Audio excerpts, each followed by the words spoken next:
is Animeshovelpodcast, Episode 1, recorded on March 5th, 2012.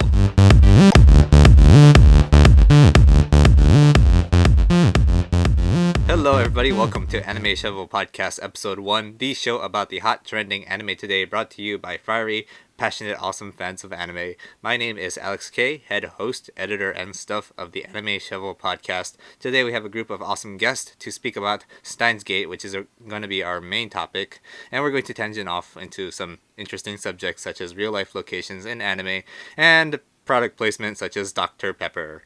Just as before, Anime Shovel is not a review podcast, but a free-for-all roundtable discussion involving spoilers, so caution to those who have not seen Steins Gate. But to all of you who have, let's get this show on the road. El Psy Kangaroo.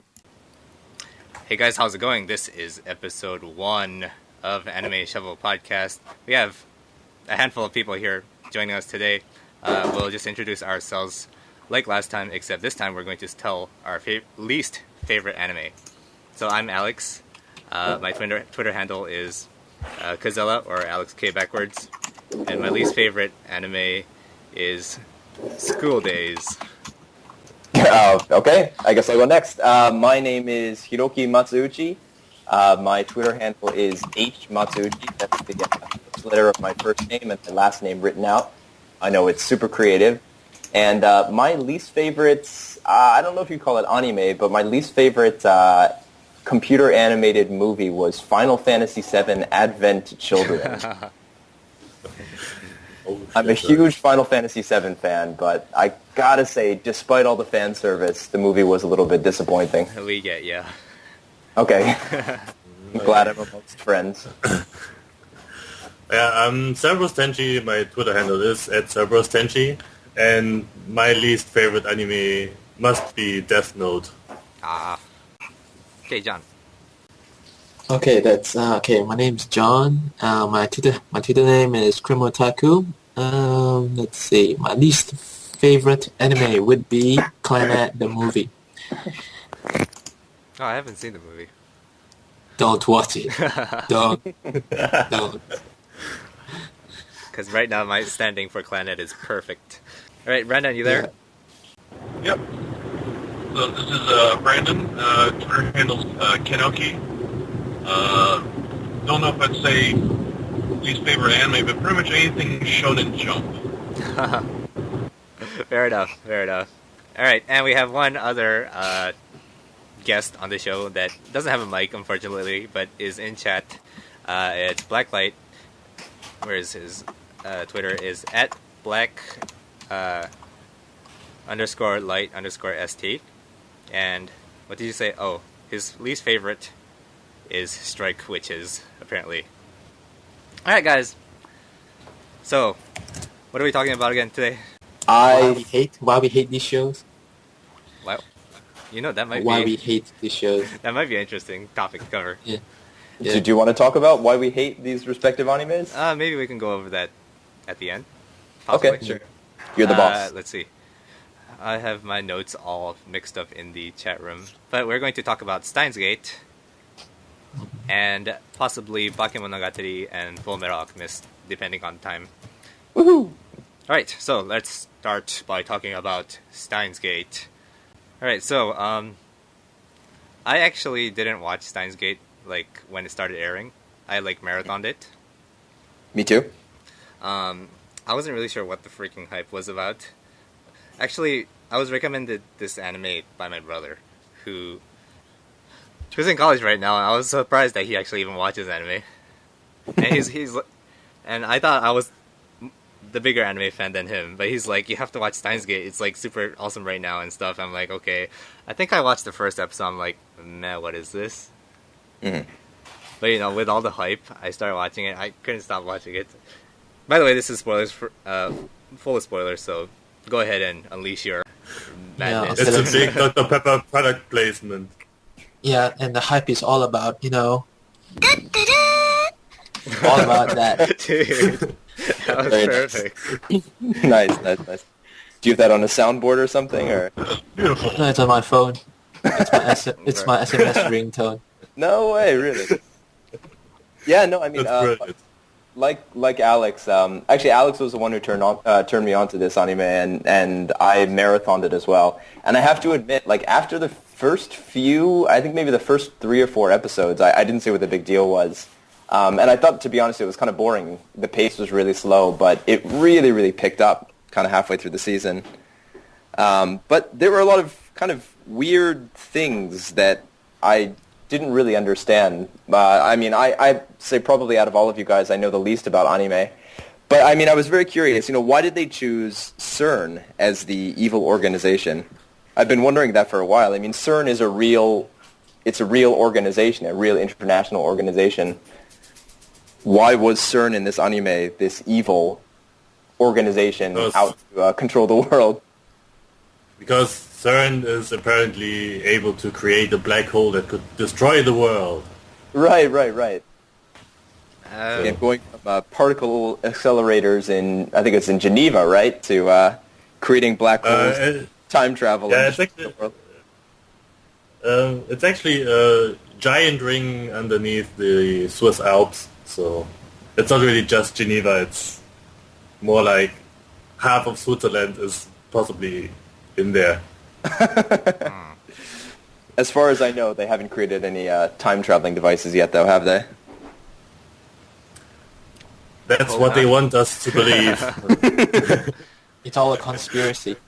I see future Steins Gate X-Files crossovers coming up. You think so? Yeah. The truth is out there. Yeah. What Steins Gate is, right, it's, if I were to summarize it into any Western movies, it's like a combination of Back to the Future and, let's see, what's that?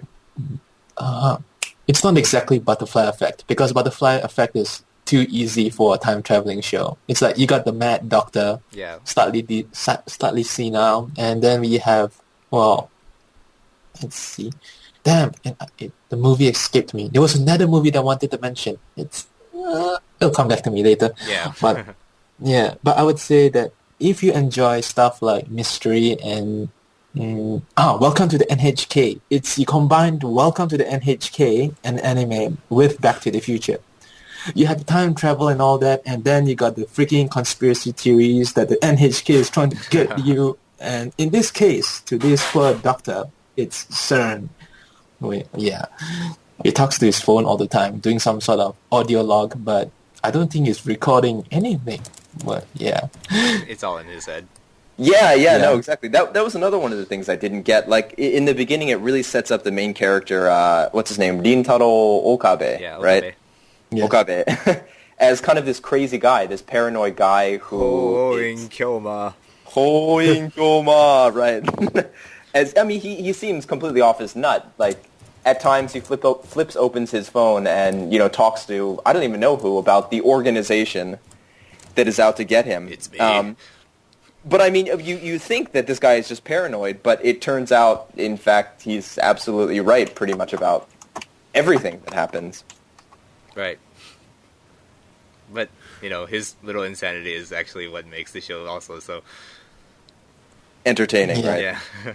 Yeah. It's the random factor that we like. It's like you cannot predict what's his next move. Right. Yeah. I don't know. I mean, again, you guys can interrupt me if you think I'm stepping out of line, but I think Steins Gate has kind of like everything that an anime fan wants. Mm-hmm. There's science fiction. There's Akihabara, like Akiba's. It's where the manga takes place, the anime takes place. You have kind of like the eccentric scientist. You have the beautiful and intelligent Kurisu Makise. Mm-hmm. Then you have the very cute and full of moe, what's her name? Feris Nyan, for example. Yep. I mean, it really does have. And, of course, there's the obligatory shower scene where, what's her name? Makise Kurisu and Mayuri Shina are together in the shower. I mean, it's got everything that otaku and anime lover wants and more, right?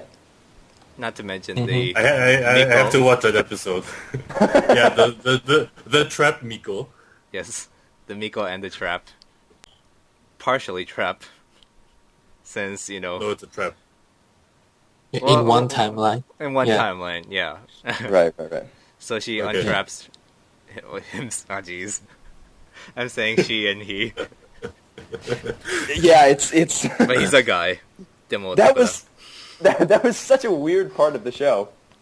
And it Yeah, kind of- and it was right in the beginning too. It was Yeah.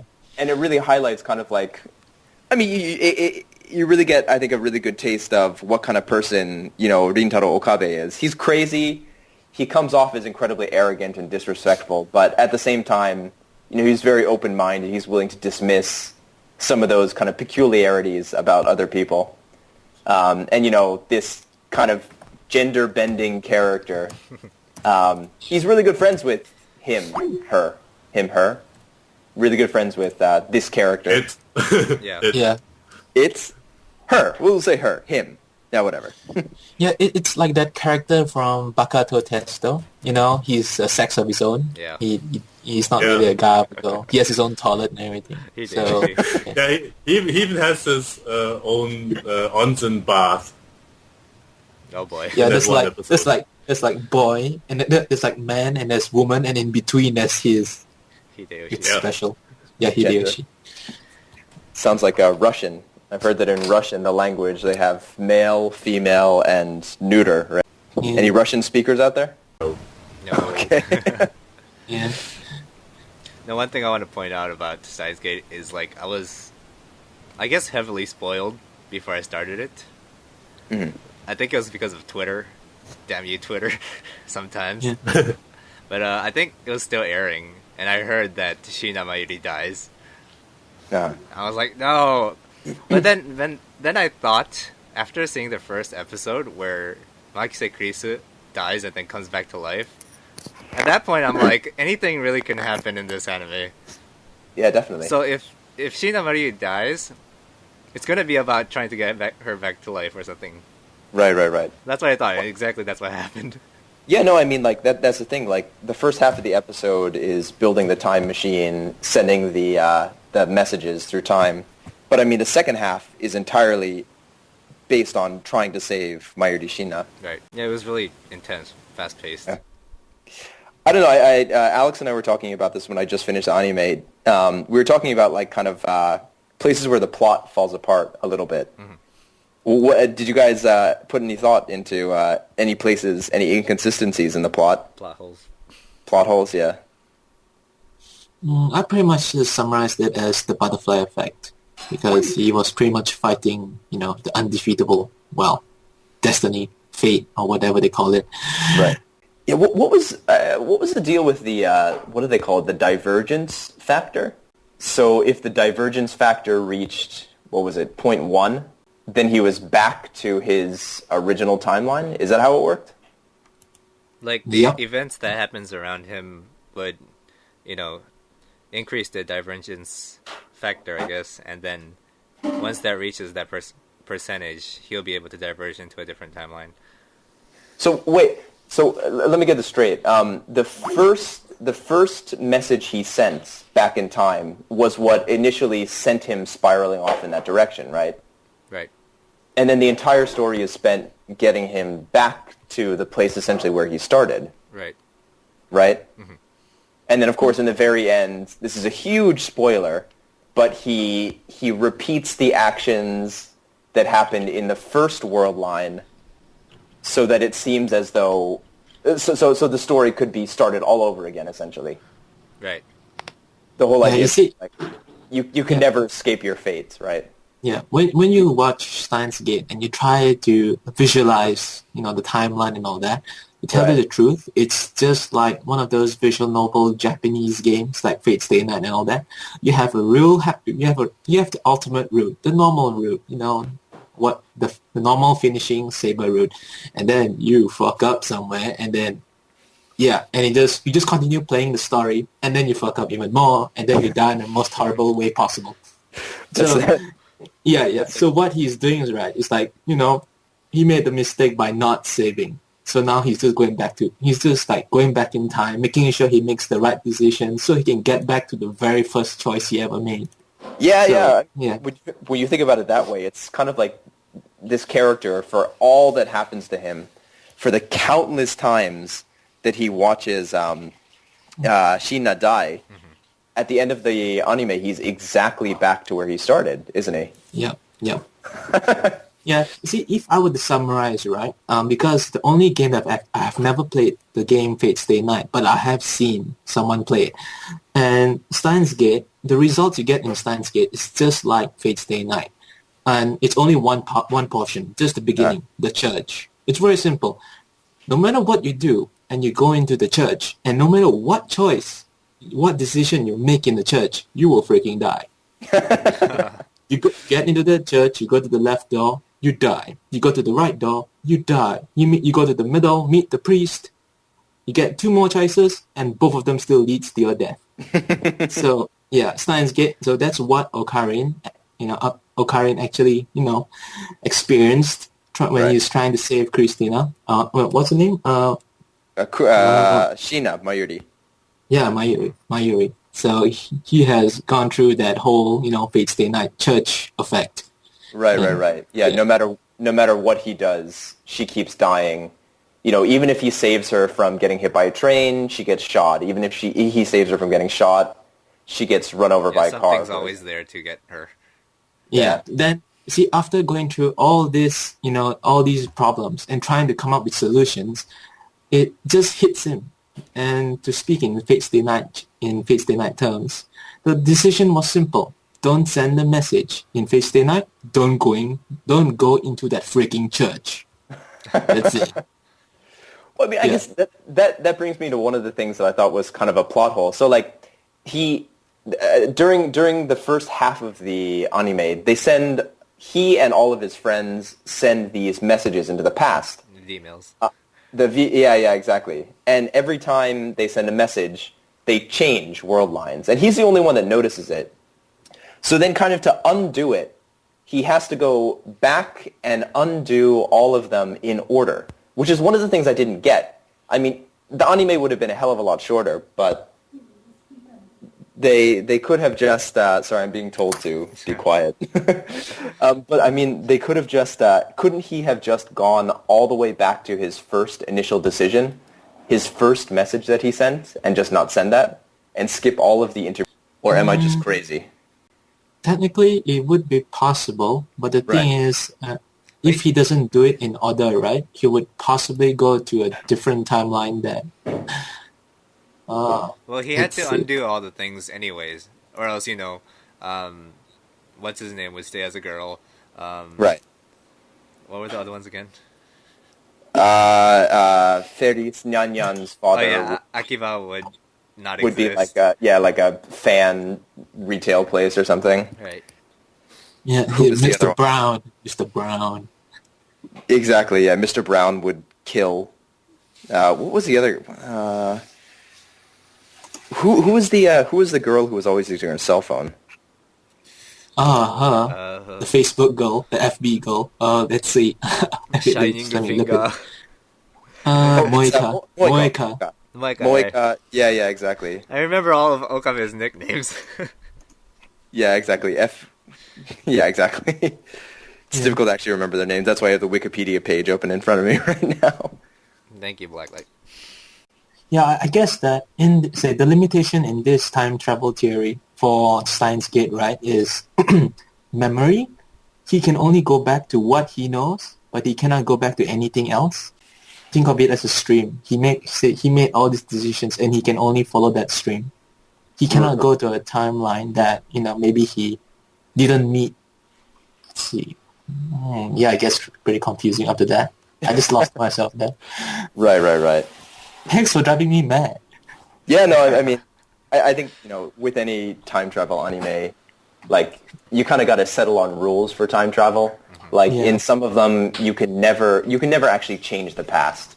Like, the past is fixed. The whole idea that you can never go back in time and kill your grandfather, because then you wouldn't exist to go back in time and kill your grandfather. So, I mean, like, I think you have to kind of establish some time travel rules. And I guess, with the rules that they established, it does make sense. It's a really great anime. I mean, I loved watching it. I had a great time.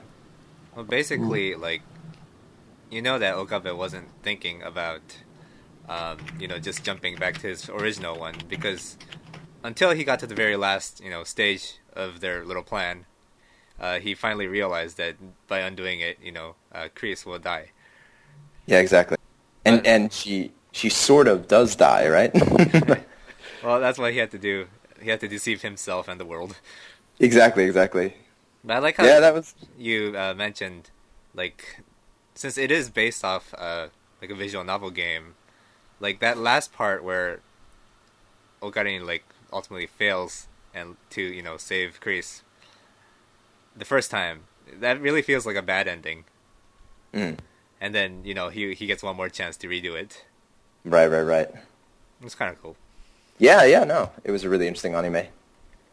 Yeah, and besides the storyline and all that, well, for first-time viewers, I would say Steins Gate has quite unique art style, because the first thing you will pay attention to would be the eyes of the lady characters, and you just look at it. It's like, how many pupils do they like freaking have in those eyes? It's like, damn. And the guys just look normal.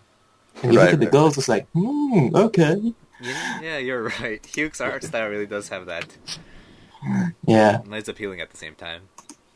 Yeah, Sheena too really has kind of these like very, very funky blue eyes. When I first saw the trailer, right, I just assumed that maybe it's like Haruhi, the time. It's all about time travel, and I look at their eyes, and the first thing that comes to my mind is, I bet they're aliens or something. Yeah. That would be the twist at the end of the series. They're all aliens. Yeah. Only thing that could be worse than that is if Rintaro woke up and it was all a dream. Yeah, because you see, if you pay attention to the background characters, even though they're female, they do not have those eyes. It's just the main characters. Yeah. Oh. How weird. I've never noticed that. Yeah.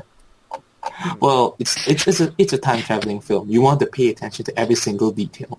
Right. Maybe the animation wasn't just focusing that hard on the side characters. Let's not give them those weird eyes. Who was the publisher? 5PB it says. Yes. This famous publishing company? Was that? Oh wait, sorry. I'm that, looking at the game. Yeah, that's the company that made the game. Right, produced by Gaku Iwasa, Studios White Fox. Yeah. 5BP Nitro Plus. Ruka Urishibara is a boy, but he has those weird eyes that the girls have, so that's why he's considered a trap. It's a trap! Says Blacklight. Yeah. Consume more vegetables, and then what? Your kids will definitely be a girl. Yeah, exactly. The moral of that story is... It's a trap. If you eat vegetables, then you'll bear a female child, and if you eat meat, you'll have a male child. Yeah, that was one of my plot holes. Yeah. I've actually heard, old wives talk about this, like grandmothers telling mothers, it's like probably telling your aunts or something. It's like, if you want a daughter, you should eat like more vegetables. But when they said this in Steins Gate, I did not see that coming. Oh, it's like, holy crap. Yeah. Sometimes they come true, I guess. Yeah. Yeah, but I would say that Steins Gate is one of those shows, right, that you must play the game, because like most animes, the anime is not complete. You don't get side characters. Like, who's the mom of the part-time warrior? How the hell did Darun... No, what's his name? The Super Haka guy. Yeah, Super Daru. Haka. Yeah, Daru, yeah. Daru. Yeah. How the hell did he get, hitched and then, have a daughter like her? Well, yeah, that's the thing. Like, I've only seen the anime. I haven't played the game. And that's always one of the points that they mention. Daru keeps asking his daughter, can you tell me about my wife? Like, do I meet a cute girl? And she says, like, oh, it's just going to be a secret. You'll just have to find out. You actually find out in the game. Yeah, and then you get to see her in the OVA, in the OVA. You get to see her. Ooh. But yeah, but they don't really hint it. They don't really hint it as much as the game. Wait, is it a character we've met, or is it a character that's just in the game? I don't think, no. She doesn't show up. In the game, she's actually one of the maids in the Fenris Maid Cafe. Ah. Yeah, but I see. In the OVA, it's before she went to Japan. Interesting. And yeah, so her looks are exactly the same like the part-time warrior. Well, Right, nearly right. the same. See, when you said that you find out who her mother is, my mind was like, oh, could it be like Kurisu? Does he get with Kurisu, or like maybe Moeka? He gets with Moeka or something. I was assuming Fenris, but I didn't really see the connection, at all. Yeah. Or Genetics. the resemblance between Ferris, Daru, and Suzuha. Yeah, I was pretty much assuming that it was Moeka because of the same hair color. Oh, yeah, that's true. Yeah, But it's not, I right? got shut down. No, I got shut down. It wasn't. Man, Yeah. I gotta play the game. Well, anyways, there, as we sort of were talking about, there is OVA, which is considered episode 25, which actually does answer a couple of questions. It's additional fan service for the fans that has played the game. I guess that's true, but like, even at the end of Steins Gate, it was left a little hanging because Chris is there, but she doesn't remember anything. No, she does. Well, You have to watch the entire episode. Wait, does she? Yeah, she does. No, I'm talking about before the OVA. No, yeah, before the OVA, it's already stated all of them remembers what happened, but it really depends if they want to own up and say, hey, I had this dream. Like in Maishi's case, she remembers everything, but she treats it as a dream. But to Fenris, she admitted that she remembers everything. And so did the Trap. And yeah, Christina in the end. Christina. Yeah. Yeah, I mean, I guess that kind of brings up another interesting point. Like, right before they were about to reverse the changes that they had made, each of the characters, they all kind of get this feeling. They're like, oh, I have this feeling that, this is not the way it was supposed to be. Like, I had a dream that I, died in the case of Mayuri. Right. I mean, deja vu. are we actually to assume that all of the characters remember all of those different timelines? Well, let's see. Out of all the characters, 3 of them actually admitted to it. So I would say yes, but it really depends on the person, on the character, Yeah. if they want to admit to it. Like, for example, Daru doesn't really care. He doesn't, I don't care, whatever. Nothing As long as I really go, as long as my Fenris maid cafe exists, he's happy. He's happy. Right. Yeah, I mean, there's one interesting point in the anime where they say essentially like, they're discussing what constitutes a person, and one of the characters, I forgot who, says, it's not just me in this timeline, it's not just you in this timeline, it's all of the copies of me and all of the timelines that kind of constitute me as a person. So yeah, I guess you could maybe make the assertion that the characters do know what happened and all of the troubles of Okabe Rintaro. Maybe. Yeah. If you say there was a plot hole, if there was a plot hole, I would say it would be the Maishi interpretation of her dreams. You know how she says that how she met Okari in real, before all this happened and everything. Uh-huh. That was pretty much the part that I was confused about, because you have no idea what the hell she's talking about, but yeah, okay. You mean Or are you the talking- desert scene where There it's is just a the scene. 2 of them? Yeah, just 2 of them. It's like a whole Adam and Eve scenario. But yeah. Yeah, that's actually a really interesting point. I mean, I don't know exactly when they first meet, but I think the earliest scene you see of the 2 of them together is when Mayuri is at her grandmother's grave. Mm-hmm. All right. Yeah. And she kind of holds her hand up to the sun, and then Okabe comes over and grabs her and says, like, no, it's not your time to go. It's not your time to go. You can't go yet. You're my hostage. And then, Mayuri says, okay, because I'm your hostage, I'll stay. What was the deal with that? I mean, was she going to die and join her grandmother, or is this just, am I reading into it too much? Well, Any I mean, thoughts? Any interpretation? because do not forget that they were actually childhood friends. So Yeah, no, exactly. She just played along, maybe. Right. But I mean, it's Well, the same thing. The opening scene in the anime, I think, is her holding her hand up to the sun. Mm-hmm. And it's the same action that she does, or she did, when her grandmother died and she was standing by the grave when they were holding up to the sky. Sorry, not the sun. When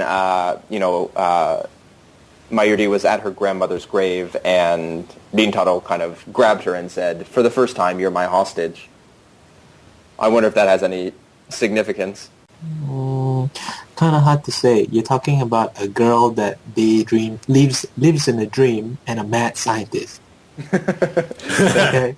Well, I mean, I guess when I first saw the initial scene where she's holding her hand up to the sky, and then they flash back to the scene where she's with her grandmother, dead grandmother, holding her hand up to the sky, my interpretation of that was like she almost knows what's going to happen. She almost knew that she was going to die. She probably didn't know that she was going to die in so many different ways, in so many horrible deaths, but it was a very interesting. Thanks to that scene, I nearly thought that she was like some sort of god entity, you know. It's like, you know, reincarnated over and over. Right. Well, you know, with the mad scientist. That plus the scene that Alex mentioned where she's in that kind of like hourglass, the desert hourglass. Mm-hmm. And then she eventually kind of like just blows away as though she's disappearing. A little bit of kind of premonition. Yeah, maybe it's possible that like because Okabe did that, something changed. Maybe like it's implying that he had some kind of power from before, not like since he started messing around with time. Like right. Maybe something would have happened to her had Okabe not stepped in. That's a good point. That's what I thought. Anyways. So you think it's almost like the story, the fact that she knew maybe she was about to die or was going to die, and then Okabe Rintaro came in and saved her, is like a reflection of the actual story in Steins Gate, where she does die multiple times, and Rintaro comes in to save her. Right. Wow. It's deep. Deep it is indeed. Well, I mean, that's one of the cool things about this anime is the fact that, you know, just talking about it with you guys, there's so many things that are coming out that I didn't even pick up on the first time around. And I mean, I think this anime is just chock full of interesting little tidbits like this. Going back to how we were talking about each character sort of remembering what they experienced in previous timelines.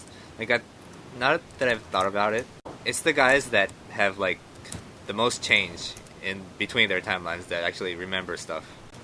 Like Mayuri remembers stuff because she's died several times and it was eventually saved. Kurisu, like she goes up to Okabe and Okabe actually explains what's going on to her. So, you know, she actually has a grasp of the situation in most of the timelines. Right. Which might also affect why she remembers stuff. Yeah, it's true. No, the other characters, not so much. I guess her daughter doesn't really change much. Daughter doesn't change much. No. Ruka kind of changes, I guess. Changes gender. Physically, yeah. Yeah. Literally changes. And Fadis didn't change all that much, I don't think. Yeah, I guess the only thing with her is, you know, in one timeline her dad is alive, in the other timeline her dad dies. Yeah, but look at the big sacrifice. The moment she doesn't have cat ears, Akiba disappears. Yeah, exactly. I thought that was quite interesting. It's like a world without MTV. Can you imagine how many teenagers would suicide if there was no MTV? Right. I kind of found that a little bit hard to believe that, you know, just this one girl was responsible for all of Akihabara being the way it is. But then again, her father did have power over the city, so... Yeah, that's true. If she becomes, you know, head, then that happens, I guess. Yeah, I guess so.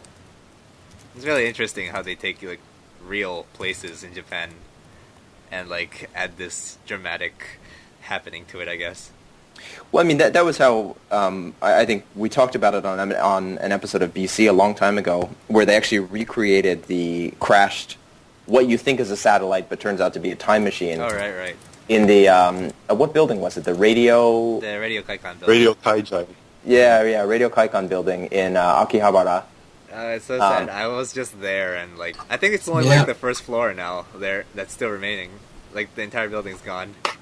Oh, no way, really? They still have the sign there, but like if you look up, like there's nothing there where it used to be. So I guess they're quickly rebuilding it. I guess. Yeah, when I was there in December, it was still all boarded up from the second story up. What exactly is that building supposed to be? I've never visited before. It was actually like it's a hobby department store / electronics store, I guess. Oh, okay. So it's like typical Akiba then. Like first floor was Kotobukiya, the figure, anime figure and other shop, and then like the other half was like independent little stores. Had a bunch of card shops in there too. Card shops and show window places and other hobby stuff. Wow, sounds awesome. I wish Is it closing down or are they rebuilding it? It's closed down and they're rebuilding it right now. Nice. Yeah, I wish I knew Steins Gate before they started closing it down. Then it would have been awesome to actually find the area that they had like the seminar in the beginning and stuff. Right. So anime otaku paradise, like the bridge in Anohana, and I think the whole different places in the melancholy of Suzumiya Haruhi. Have you seen that map? Wait, what? There's a map that some guy made of all the places where the melancholy of Suzumiya Haruhi took place. And he took pictures and posted them next to the anime pictures. Otaku heaven. Yeah, they use actual spots for backgrounds, so. I think that's one of the more interesting aspects of most anime is how much the production studios use real locations for their background settings. Yeah, I don't know. I think it became very recent that they use more and more of it. Well, even like Lucky Star used Washinomiya Jinja, for example, which is like 2 hours by train outside of Tokyo. It's funny you mentioned that. One of the first manga I read and one of the first anime I watched was Gantz. Have you guys ever seen Gantz? Yep. I've seen the real movie. The live-action movie. The live-action one. That was one of the interesting things about Gantz is the fact that it takes place in Tokyo, and they actually do go to a couple actual locations in Tokyo. I don't know. I mean, that kind of brings up an interesting question, though. Like, do you prefer having these stories grounded in the real world, or do you kind of like the more like Cowboy Bebop, flying around space, jumping between the moon and Jupiter style anime? I think both has its appeal. Yeah. Okay. Yeah, but do not forget that Cowboy Bebop, right? They mostly focus on Singapore because what's her name? Faye is actually Singaporean. Yeah, so they actually do base a lot of real information about Singapore. That's true. Yeah. I guess she goes back to her kind of her hometown, which is Singapore, and you see the lions, for example. Yeah. Well, and actually, for another reference, I don't know if any of you saw Chichai no Yosei Sugar. Nope. Haven't seen it. It's done by I forget what her name was, but she did the mascot for gamers. Oh, I know what you're talking about. I've never read it, but the anime they released for it, they actually went on site to I think it was somewhere in Switzerland, and they actually did a whole bunch of artwork and other things, and then brought that and used that in the anime. Oh wow! So to me, it's interesting because a lot of animation studios will do that kind of stuff. They'll actually go research sites and then use that information in the actual production. So, I mean, in that case, is the anime taking place in that location, or did they just use it for inspiration? No, it was actually in that location. Oh wow, that's pretty cool. Like Durarara, where it's taking place in Akihabara, in Ikebukuro. Yeah. Right. And when you've been there, you can actually see all the places that they pass by. Yep, Right. exactly. I've been to those places. I've been even to the maid cafe that they show in the special episode 12.5. yeah. Supposedly aliens. Yeah, you see, that's the funny thing about anime, especially when they use real places, in their shows. It's like, the way they advertise. People tend to go to these places. Yes. Well, without any travel guide or anything. They just know it's there and they know it's real and they will go there. And they're crazier than freaking tourists because tourists, they need to look at the map and then it's like, oh, okay, this place is famous. I'll go there. But anime fans, different. They know it exists. They want to get there. The moment they land in Japan, that's the first place they pinpoint and go to. Yeah, it's kind of because funny. they know it. It's almost like a whole different style of tourism. It reminds me a lot of people that go to Hollywood, people that go to the LA just to kind of drive around the street and see all of their favorite actors and actresses' houses. Right. It's kind of the same idea. Like, I see two sides of this. Like, for the Japanese, like, when anime is set in the real world and there's actual settings and buildings and stuff that you are familiar with, it feels more close to home and you can actually relate to the actual setting. Yeah. Then there's the other side where you're not from Japan and you're actually seeing Japan itself, so you're like, cool, this place exists and I can actually go there. Is actually, pretty good for example, marketing. the places you see in Suzumiya Haruhi, they got the Keon School, the Lucky Star Shrine, Clanet. They also have the K-On! Music Shop. Oh, yes. Yeah, I actually did go to Washinomiya. Yeah, I was in there, and I was like having a serious case of deja vu. I was like, why have I seen this place? Like, I've been here before. Yeah. The other aspect to think of it is the how these places react after the fact. Yeah. Because originally the township Washinomiya, when the otaku got word of this was the place that single opening scene for Lucky Star was taken from, and then suddenly there was an influx of people, they were actually afraid of all the otaku showing up. The freaky otaku are coming. No way, dude. Yeah, the township. They had this problem with the temple that Hana. Yes. Oh yeah. All the otaku went there, and then the people there didn't like it. They wanted tourism, but they didn't want the otaku tourism. No, yeah, I mean, that's the thing though. Like, so this happened quite a few years ago when the U.S. President Obama was elected. There's a town in Japan called Obama. That capitalized the hell out of the fact that Obama was up for election, and they sold like Obama T-shirts and Obama keychains. That's what they should do. I mean, if one of these locations is featured in an anime, they should just make some money. Well, it doesn't matter if they're otaku tourists or not. Correct me if I'm wrong. Didn't Washinomiya embrace Lucky Star eventually? And yes. Yeah, now it's called the Lucky Star Temple, right? It's pretty much by basically everyone walking through there, yeah. But I mean, when I did my trip, the actual train station, there's all this Lucky Star stuff. They have the what do they call those? The shrine, the portable shrines. Yeah, the Mikoshi. Omikoshi. Yes, they have one of those in this train station, and it's covered with nothing but Lucky Star. And then you walk down the streets, there are posters everywhere for Lucky Star. And then when you get to the actual shrine, the actual tori, there's this marble placard that they etched with Tsukasa and Kagamin at the very front. That's got to be like blasphemy or sacrilege or something. Sure, the gods aren't too happy about that. But the entire town has actually embraced it. And then the other aspect of it was that when they found out that otaku have a lot of money, they're like, oh, hey, yeah, come on over. Yeah.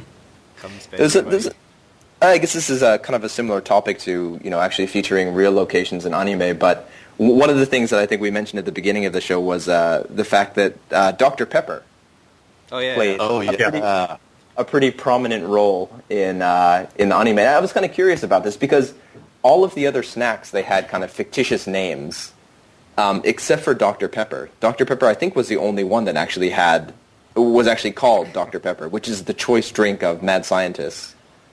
Yes. At least in Steins Gate, yes. In Steins Gate, yeah, exactly. What was the deal with that? Did they actually work out some deal with Dr. Pepper to be featured in Steins Gate, or was that just... Now, when Steins Gate was being released, I would call it like Dr. Pepper season because there were more than 3 animes that actually had Dr. Pepper in them. For example, Kamisama no Memocho. Wait, was it Kamisama no Memocho? She was. They really promoted. Dokupe, which is the Japanese name for Dr. Pepper as well. Kokope. Oh, interesting. Yeah, so for me, I just summarized it as it's Dr. Pepper season. Well, it's like Code Geass. Actually. When Code Geass came out, right? I just called it Pizza Hut season. God, yeah. Then when Working came out, suddenly all the animes had like family restaurants. And it's like, okay, family restaurant season. It was just so weird. Like, I mean, a big part of the anime was them going out and buying snacks from the convenience store.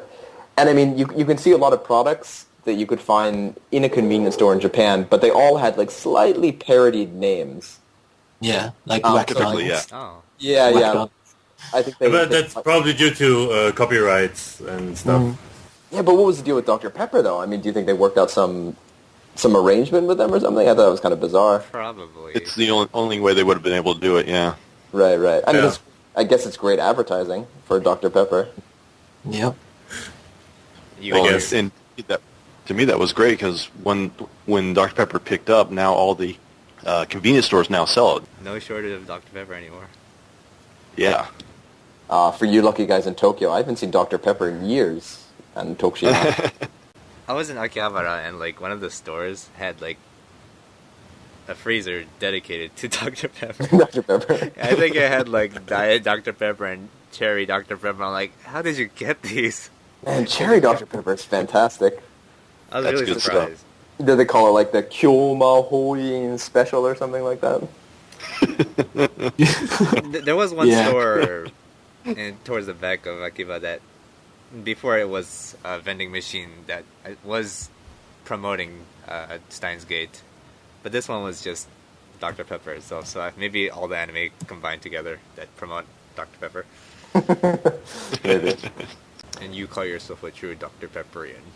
Right, exactly. I love that line. We even have Dr. Pepper here in Norway. Oh. Yeah, we also have Dr. Pepper here in Australia. Some places have it here as well. It's Dr. Pepper's way of dominating the world through anime. Right. And to this day, nobody knows what exactly the flavor in Dr. Pepper is. Almond? Is it a cola? No, almond. You think? So I heard a rumor once that it was. I heard a rumor once that it was a prune flavor, but I'm pretty sure that's not true. Yeah. Some wow. tasty prune. Look at what. Let's see. Cerberus Tenshi just linked. It's like Dr. Tsundere. Dr. Tsundere, right? Perfect. Yeah. Perfect. Oh, I've seen that before. Yeah, it's for... Alright, so how about we wrap this up then? Anything else you want to spit out about Dr. Pepper? Oh, we're not talking about Steins Gate anymore. You see, this is the result of talking about Steins Gate. Yeah.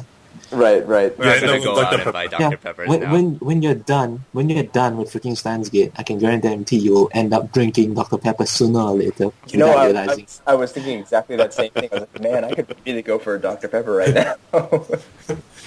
I remember one of my train rides, and I looked up at the time on the display, and it said September 18th, 2033, and I just thought, oh man, I wish I had a Dr. Pepper right now and could take a picture with it. I'm a fucking time traveler. Right. I have the picture somewhere on my Twitter if you want to know. Yeah, I think I saw that photo. See, so apparently in Japan right now, as long as you have a white lab coat in Dr. Pepper, you are a mad scientist. And a time traveler. Easy cosplay. Yeah, I am. Yeah, you know, back in the day, like Back to the Future, we needed plutonium, you know, that, and a DeLorean. But in Japan, all you need is... Yeah, but in Japan, you just need a lab coat and a Dr. Pepper, and that's it. And a microwave. Yeah. Yeah, the microwave. And bananas. And an IBM. Yeah, IBM, what is it? IBM 2100, 5100, something like that? Yeah, something like that. 5150. I mean, speaking of IBM, you know the computer in 2001, Odyssey to Space, the HAL 9000? Right. if you take the letter from the alphabet, just one more to the right, you get yes. IBM. Yes. Oh, really? Ah. Yeah, it's HAL. 9,000. H becomes I, right? IB. A becomes B. Right. Oh. L becomes N. Wow, clever. Yeah, it's just shifted. Yep. Wow, look at that. Because the IBM 9000 was the up-to-date supercomputer in that time period Right. when they made the film. Right. The more you know. Wow. This is all CERN's doing. It's a conspiracy. Everything is a Yeah. conspiracy. Yeah, sorry guys. I gotta go, but I think the organization is on to me, so I need to evade them. Careful. Thanks. All right. Psy kangaroo. Doesn't matter what path you take, they'll always get to you. Get your weapons ready, they are coming. Right. And don't forget to take your microwave time machine with you. Right. And bring some gel bananas along for a snack. Yeah. Yeah. No And point the Dr. taking Peppers. microwave if you don't have the headset. That's true, yeah. All right, guys. Thanks for joining us for this discussion about Steins Gate. All right, that's been And fun. Dr. Pepper. Thank you very Okay, much let's see. Dr. Pepper. for having me on. Yeah, and hopefully you guys can join again some other time whenever we do this again. Uh-huh. All Sure. right. Good night. See you guys All right, Bye. see ya. See ya. later.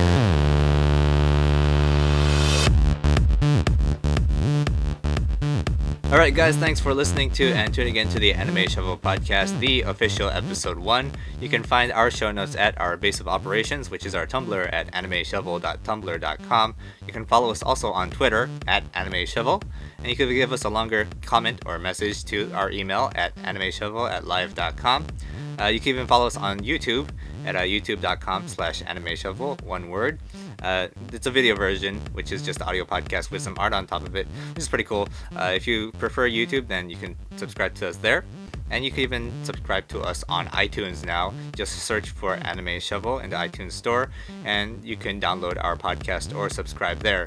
You can also follow us on the different podcast websites we're on. We're also on Podomatic at animeshovel.podomatic.com, and we're also on SoundCloud, soundcloud.com/animeshovel. So thank you very much once again for listening to Anime Shovel Podcast, and I want to thank all the guests that decided to jump in last minute when we decided to do this podcast once again. And yes, thank you everybody for listening and participating, and I'll see you guys next time. This was the Anime Shovel Podcast episode 1. I'm Alex K, and I'll see you guys later.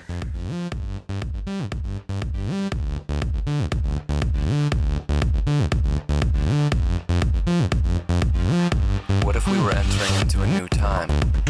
A time when the very systems of control and commerce that we had believed to be the status quo were somehow no longer relevant? What if we were faced with a new medium, a new network? I made it more obvious last time. Yeah. So how long do you think we talked about Dr. Pepper? At least 20 minutes or so, I think.